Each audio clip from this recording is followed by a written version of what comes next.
আসসালামু আলাইকুম। আশা করি আপনারা সবাই ভালো আছেন, সুস্থ আছেন। মুগ ডাল দিয়ে গরুর মাংসের কারি সবাই খুব পছন্দ করে, তাই আজকে আমি আপনাদের সাথে শেয়ার করব মজাদার আমার হাতে স্পেশাল মুগ ডাল দিয়ে গরুর মাংস। প্রথমে আমি এখানে হাফ কেজি পরিমাণে মুগ ডাল নিয়েছি, আর মুগ ডালগুলোকে ভালো করে ভেজে নিচ্ছি, আর যাতে পুড়ে না যায় সেটা খেয়াল রাখতে হবে আপনাদেরকে। চুলার আঁচ মিডিয়াম আঁচে রেখে তারপর ভেজে নিতে হবে, যাতে সবগুলো ডাল সমানভাবে ভাজা হয়। ঠিক এরকম করে গোল্ডেন ব্রাউন করে ভেজে নিতে হবে। এখানে নিয়েছি আমি 1 কেজি পরিমাণে গরুর মাংস, আর মাংসগুলোকে আমি এভাবে একটু মাঝারি সাইজ করে কেটে নিয়েছি। মুগ ডালগুলোকে ভেজে নেওয়ার পর ভালো করে ধুয়ে নিয়ে 10 মিনিটের মতো ভিজিয়ে রাখতে হবে। এখানে নিয়েছি আস্ত গরম মশলা। প্রথমে যে হাঁড়িতে রান্না করব সেই হাঁড়িতে আমি মাংসগুলো নিয়ে নিয়েছি। মাংস এবং ডালের অনুপাতে দিয়ে দিচ্ছি মেজারমেন্ট কাপের 1 কাপ পরিমাণ সয়াবিন তেল, 1/3 কাপ পেঁয়াজ কুচি,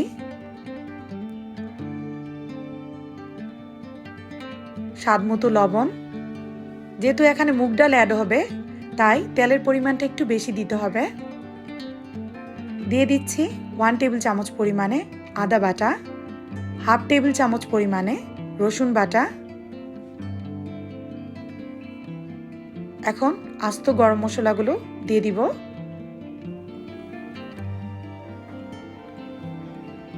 4-5টি এলাচ দিয়ে দিচ্ছি, 4-5টি দারুচিনি, 3-4টা তেজপাতা দিয়ে দিচ্ছি, 4-5টি লং এবং আস্ত কালো গোলমরিচ, 2 টিস্পুন হলুদের গুঁড়া, 2 টেবিল চামচ মরিচের গুঁড়া। এখন খুব ভালো করে চামচের সাহায্যে মাখিয়ে নিলাম। আপনার হাতের সাহায্যেও মাখাতে পারেন। এখন ভালোভাবে কষিয়ে নেওয়ার জন্য পরিমাণ মতো পানি দিয়ে দিচ্ছি, এর চেয়ে বেশি পানি দেওয়ার দরকার নেই।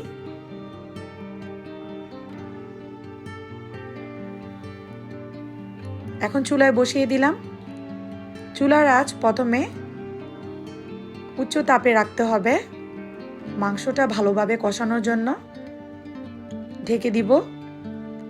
মাংসটা অনেকটাই কষানো হয়ে গিয়েছে।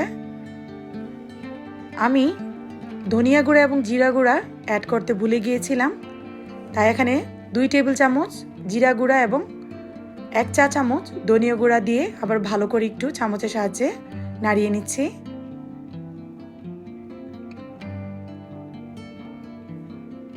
মাংসটাকে ঠিক এভাবে কষিয়ে নিতে হবে। যখন তেলটা উপর দিকে বেশি উঠবে তার মানে বুঝতে হবে মাংসটা খুব ভালো করে কষানো হয়ে গিয়েছে। মাংসটা কিন্তু প্রায় অর্ধেকটাই সিদ্ধ হয়ে গিয়েছে। এমতো অবস্থায় ভিজানো মুগ ডালটা দিয়ে দিচ্ছি।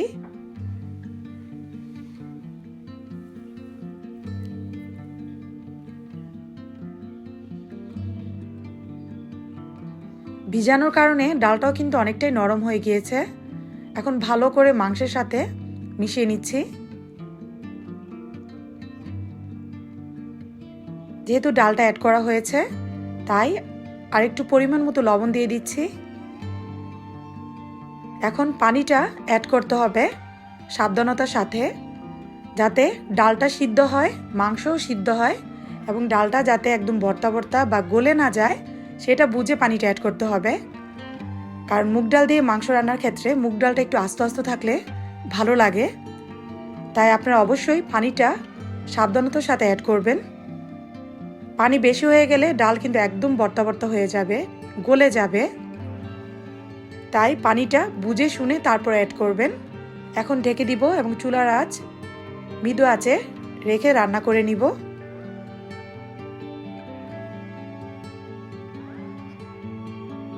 ডালটা সিদ্ধ হয়ে গিয়েছে পুরোপুরি, মাংসটা একদম সুন্দরভাবে সিদ্ধ হয়েছে, আপনারা দেখতেই পাচ্ছেন। আর ঝোলটা ঠিক এরকম থাকবে, মাখা মাখা একটা ঝোল। এর চেয়ে বেশি যদি ঝোলটা টানিয়ে ফেলেন তাহলে কিন্তু রান্না করা কারিটা ঠান্ডা হওয়ার পরে অনেকটাই জমে যাবে আর ঘন হয়ে যাবে, যেহেতু ডাল অ্যাড করা হয়েছে। এখন বাগার বা ফোড়ন দিব।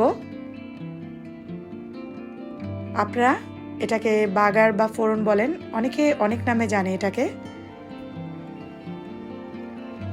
দিয়ে দিচ্ছি বেশ পরিমাণে পেঁয়াজ কুচি। ফোড়নটা একটু পেঁয়াজ কুচি বেশি দিলে ভালো হয়। দিয়ে দিচ্ছি 1 টেবিল চামচ পরিমাণে আস্ত কাঁচা জিরা। খুব সুন্দর একটা গ্রান নিয়ে আসবে এবং স্বাদটাও বেড়ে যাবে এভাবে আস্ত কাঁচা জিরা অ্যাড করে তারপর ফোড়ন দিলে।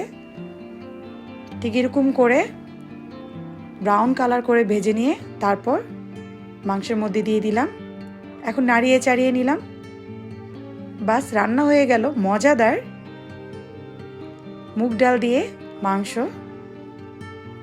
খুবই মজার হয়েছিল এই মুগ ডাল দিয়ে মাংস। আশা করি আমার আজকের রেসিপিটা আপনাদের কাছে ভালো লেগেছে। এভাবে উপর দিয়ে একটু পেঁয়াজ বেরেস্তা দিয়ে দিবেন, দেখতেও ভালো লাগবে, খেতেও ভালো লাগবে।